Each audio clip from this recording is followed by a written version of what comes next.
ជំរាបសួរបងប្អូនទាំងអស់គ្នាស្វាគមន៍មកកាន់ Channel Book Brief សាជាថ្មីតើអ្នកធ្លាប់ព្យាយាមបញ្ចុះបញ្ចូលនរណាម្នាក់ប៉ុន្តែចុងក្រោយបែរជាឆ្លោះគ្នាដែរឬទេឬធ្លាប់ឆ្ងល់ទេថាហេតុអ្វីបានជាមនុស្សមួយចំនួនគ្រាន់តែដើរចូលក្នុងបន្ទប់ភ្លាមគ្រប់គ្នាចាប់ផ្ដើមស្រឡាញ់និងចង់ធ្វើការជាមួយពួកគេតែម្ដងមនុស្សភាគច្រើនគិតថាពួកគេត្រូវការយុទ្ធសាស្ត្រពិភាក្សាឬល្បិចពូកែនិយាយប៉ុន្តែនៅក្នុងវីដេអូនេះខ្ញុំនឹងនាំអ្នកមកស្គាល់អត្ថកំបាំងដ៏ល្បីដែលប្រើទូទាំងពិភពលោកដកស្រង់ចេញពីសៀវភៅ How to Win Friends and Influence People ឬរបៀបនៃការយកឈ្នះចិត្តនិងឥទ្ធិពលលើមនុស្សរបស់លោក Dale Carnegie សៀវភៅនេះនឹងបង្ហាញថាគន្លឹះពិតប្រាកដមិនមែនជាការប្រើល្បិចនោះទេប៉ុន្តែជាការយល់ពីជម្រៅចិត្តរបស់មនុស្សពិតប្រាកដតោះមកមើលវិធីសាស្ត្រដែលនឹងធ្វើឲ្យគ្រប់គ្នាចូលចិត្តអ្នកដោយមិនដឹងខ្លួនស្នូលទស្សនវិជ្ជាសេចក្តីត្រូវការខានមិនបានរបស់មនុស្សគោលការណ៍គ្រឹះរបស់លោក Dale Carnegie ផ្អែកលើការពិតមួយថាមនុស្សគ្រប់រូបសុទ្ធតែមានសេចក្តីប្រាថ្នាយ៉ាងខ្លាំងក្លាក្នុងការចង់ឲ្យគេឃើញថាខ្លួនសំខាន់និងដឹងគុណទំនាក់ទំនងល្អមិនមែនការចេញពីការប្រើល្បិចកលដើម្បីចំណេញនោះទេប៉ុន្តែវាចេញពីការយល់ចិត្តនិងការផ្ដល់តម្លៃដ៏ស្មោះត្រង់ទៅកាន់អ្នកដទៃការឈ្នះចិត្តមិត្តភ័ក្តិគឺជារឿងចាក់បំពេញឲ្យគ្នាទៅវិញទៅមកកាលណាអ្នកជួយបំពេញចំណង់ផ្លូវចិត្តរបស់គេនឹងងាកមកជួយបំពេញបំណងរបស់អ្នកវិញដោយធម្មជាតិជញ្ជាំងអត្តសញ្ញាណនិងតម្លៃខ្លួនឯងនៅក្នុងចិត្តសាស្ត្រមនុស្សអំនួតឬអត្តសញ្ញាណ ego គឺជាកម្លាំងរុញច្រានដ៏ខ្លាំងបំផុត Carnegie បានបែងចែកដាច់ស្រឡះរវាងការបញ្ជោឬក៏ពាក្យសរសើរមិនពិតនិងការដឹងគុណឬការសរសើរដោយស្មោះមនុស្សយើងអាចដឹងភ្លាមបើគេបញ្ជោតែពួកគេស្រែកឃ្លានការសរសើរដ៏ស្មោះត្រង់ទៅវិញ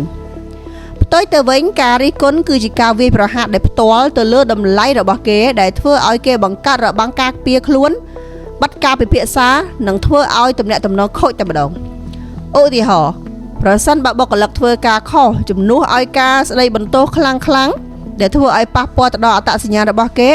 ចូលព្យាយាមយល់ពីហេតុផលរបស់គាត់ហើយជួយរក្សាមុខមាត់ឲ្យគាត់មនុស្សនឹងព្រមផ្លាស់ប្ដូរទម្លាប់ភ្លាមប្រសិនបើពួកគេអាចធ្វើវាបានដោយមិនបាច់រងភាពខ្មាស់អៀនឬក៏ទទួលស្គាល់ថាខ្លួនជាមនុស្សល្ងង់សិល្បៈនៃការបង្កើតឥទ្ធិពលតាមរយៈភាពឆ្លាតវៃខាងអារម្មណ៍ការបង្កើតឥទ្ធិពលលើអ្នកដទៃមិនមែនជាការបង្ខិតបង្ខំនោះទេព្រោះមនុស្សធ្វើអ្វីផ្អែកលើចំណង់របស់ពួកគេមិនមែនផ្អែកលើអ្វីដែលយើងចង់បាននោះទេយុទ្ធសាស្ត្រកម្រិតខ្ពស់បំផុតគឺការធ្វើឲ្យអ្នកដទៃគិតថាគំនិតល្អនោះកើតចេញពីខួរក្បាលរបស់ពួកគេផ្ទាល់មិនមែនជារឿងដែលយើងទៅដាក់សម្ពាធពីខាងក្រៅនោះទេនេះហៅថាគោលការណ៍កសាងភាពជាម្ចាស់ឧទាហរណ៍បើអ្នកចង់ឲ្យកូនអានសៀវភៅកុំបង្ខំគេចូលនាំគេទៅបណ្ណាគារហើយសួរនាំពីចំណូលចិត្តរបស់គេរហូតដល់គេជាអ្នករើសសៀវភៅនោះដោយខ្លួនឯង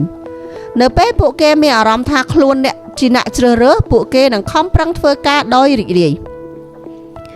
ភាពផ្ទុយគ្នានៃការចង់ចំណេញដោយភាពស្មោះត្រង់មនុស្សជាច្រើនគិតថាវាហាក់ដូចជាមិនស្មោះត្រង់ទាល់តែសោះបើយើងខំធ្វើជាចាប់អារម្មណ៍លើអ្នកដទៃក្នុងបំណងចង់ឲ្យគេជួយយើងវិញប៉ុន្តែ Carnegie បានដោះស្រាយចម្ងល់នេះដោយបង្ហាញថាឥទ្ធិពលដែលមានប្រសិទ្ធភាពបំផុតគឺការចេញពីការផ្សារភ្ជាប់ផលប្រយោជន៍របស់យើងទៅនឹងផលប្រយោជន៍របស់គេឬឈ្នះទាំងសងខាងឧទាហរណ៍នៅក្នុងការលក់ដូរបើអ្នកគិតតែពីចង់បានលុយពីអតិថិជនគេនឹងរត់ចោលអ្នកមិនខានប៉ុន្តែបើអ្នកផ្ដោតលើការជួយដោះស្រាយបញ្ហាឲ្យអតិថិជនដោយចិត្តស្មោះនោះពួកគេនឹងក្លាយជាម៉ួយប្រចាំនិងជួយទិញផលិតផលរបស់អ្នកកាន់តែច្រើនការចងចាំនិងតម្លៃបុគ្គល Carnegie បានលើកឡើងថាទង្វើសាមញ្ញដូចជាការចងចាំឈ្មោះមនុស្សគឺជាគោលការណ៍ចិត្តសាស្ត្រដ៏ជ្រាលជ្រៅសម្រាប់មនុស្សម្នាក់ឈ្មោះរបស់ខ្លួនគឺជាសម្លេងដ៏ផ្អែមល្ហែមនិងសំខាន់បំផុតនៅក្នុងភាសាទាំងអស់ការហៅឈ្មោះគេបានត្រឹមត្រូវបង្ហាញពីការគោរពនិងការយកចិត្តទុកដាក់ដែលមនុស្សភាគច្រើនកម្រនឹងទទួលបានក្រៅពីនោះការចងចាំព័ត៌មានលម្អិតតូចដូចជាចំណូលចិត្តឬរឿងរ៉ាវដែលគេធ្លាប់ប្រាប់ក៏ជាសារមួយបង្ហាញថាអ្នកគឺជាមនុស្សសំខាន់ដែលខ្ញុំទុកនៅក្នុងខួរក្បាលដែលនេះគឺជាការបំពេញចិត្តសាស្ត្រមនុស្សឲ្យមានក្តីសុខជាខ្លាំងការបដូរចំនួនឲ្យទៅជាកិច្ចសហការជំនួសឲ្យការគិតជាការជជែកវែកញែកដូចជាសមរភូមិដែលត្រូវឈ្នះ Carnegie ណែនាំឲ្យយើងបដូរទៅជាការរួមគ្នាដោះស្រាយបញ្ហាវិញវិធីសាស្ត្រគឺត្រូវរកចំណុចដែលយល់ស្របគ្នាជាមុនសិនរួចទើបដោះស្រាយចំណុចខុសគ្នាជាក្រោយឧទាហរណ៍ នៅពេលអតិថិជនមកប្តឹងតវ៉ាដោយខឹងសម្បាចិត្តសាស្ត្រល្អបំផុតគឺបណ្ដោយឲ្យគាត់និយាយឲ្យអស់ពីចិត្តដោយយើងធ្វើជាអ្នកស្ដាប់ដ៏ល្អនិងយល់ស្របនឹងការលំបាករបស់គាត់ការធ្វើបែបនេះជួយកាត់បន្ថយកំហឹងរបស់គាត់ហើយនៅពេលគាត់ស្ងប់ចិត្តគាត់នឹងព្រមស្ដាប់ដំណោះស្រាយរបស់យើងដោយសន្តិវិធីការដឹកនាំដោយការបំផុសគំនិតមិនមែនប្រើអំណាចការដឹកនាំពិតប្រាកដគឺជាការធ្វើឲ្យមនុស្សចង់ធ្វើការងារនោះដោយខ្លួនឯងព្រោះពួកគេមានអារម្មណ៍ថាខ្លួនមានតម្លៃនិងមានសមត្ថភាពអាចរីកចម្រើនបានមិនមែនធ្វើដោយសារខ្លាចអំណាចឬការគំរាមកំហែងនោះទេនៅពេលបុគ្គលិកម្នាក់ទទួលបានការកោតសរសើរចំពោះការខិតខំប្រឹងប្រែងរបស់គាត់ទោះបីជាលទ្ធផលមិនទាន់ល្អឥតខ្ចោះក៏ដោយគាត់នឹងមានកម្លាំងចិត្តចង់អភិវឌ្ឍខ្លួននិងចង់ធ្វើការងារនោះឲ្យកាន់តែល្អជាងមុននៅថ្ងៃបន្ទាប់ការបញ្ចូលរួមគ្នារវាងចិត្តស្មោះនិងយុទ្ធសាស្ត្រចំណុចពិបាកបំផុតនៅក្នុងសៀវភៅនេះគឺធ្វើដូចម្ដេចដើម្បីអនុវត្តយុទ្ធសាស្ត្រទាំងអស់នេះផងតែនៅតែរក្សាបាននូវភាពស្មោះត្រង់ពីខាងក្នុងលោក Carnegie បានពន្យល់ថាយុទ្ធសាស្ត្រទាំងនេះនឹងមិនដំណើរការឡើយបើវាគ្រាន់តែជាការសម្ដែងវាទាមទារឲ្យអ្នកអភិវឌ្ឍខ្លួនទៅជាមនុស្សដែលមានក្តីមេត្តាស្ងើចសរសើរនិងមើលតម្លៃពិតប្រាកដរបស់មនុស្សម្នាក់ៗចេញពីចិត្តតិចនិចទាំងនេះមិនមែនជាឧបករណ៍សម្រាប់បោកប្រាស់គេនោះទេតែវាគឺជាការបង្ហាញចេញនូវសេចក្តីល្អដែលនៅក្នុងខ្លួនរបស់អ្នកទៅកាន់ពិភពលោក Dale Carnegie ធ្លាប់បានពោលថា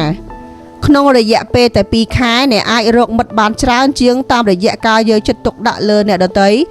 ជាងចំណាយពេល2ឆ្នាំព្យាយាមធ្វើឲ្យគេចាប់អារម្មណ៍លើខ្លួនអ្នកទំនាក់ទំនងល្អមិនមែនជារឿងចៃដន្យទេវាជាសិល្បៈនៃការផ្ដល់តម្លៃតែនៅក្នុងចំណោមតិចនិចទាំងអស់នេះតើមួយណាដែលបងប្អូនគិតថាពិបាកធ្វើជាងគេនៅក្នុងជីវិតរស់នៅចូល comment ប្រាប់ខ្ញុំនៅខាងក្រោមនេះហើយប្រសិនបើអ្នកចង់ចេះវិធីឈ្នះចិត្តមនុស្សនិងចង់អភិវឌ្ឍខ្លួនឲ្យកាន់តែល្អជារៀងរាល់ថ្ងៃសូមកុំភ្លេចចុច like share និង subscribe channel Book Brief របស់ខ្ញុំសូមអរគុណសម្រាប់ការតាមដានស្ដាប់ហើយយើងនឹងចាំជួបគ្នានៅវីដេអូក្រោយទៀតជូនពរសំណាងល្អ